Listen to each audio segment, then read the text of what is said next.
So for today's video, gagawa pala ako ng ensaymada. So tara, let's start. Ihanda ang 3 cups bread flour, 1/2 teaspoon salt, 3 tablespoon white sugar, 2 teaspoon instant yeast. Mix lang natin. And then 1 egg plus 1 egg yolk. Mix lang. 1 cup warm milk. 1/2 cup warm milk. So, bali, 1 and 1/2 cup warm milk ang nagamit ko. Make sure lang nga malinis ang iyong kamay. Ilagay na natin ang butter.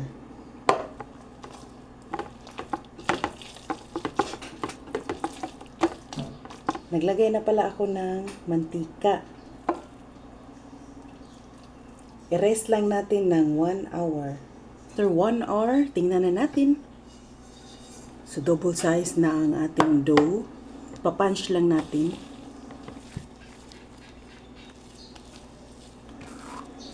Ayan, nahati na natin siya.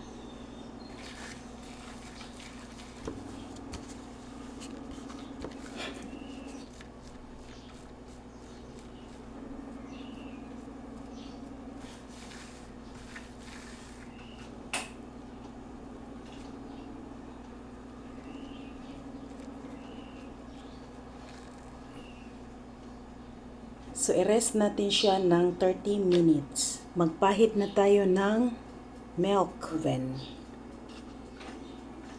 I-bake lang natin ng 180 degree 25 minutes. Luto na ang ating ensaymada.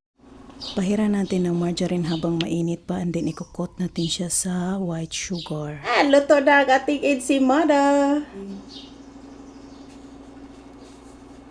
Wow!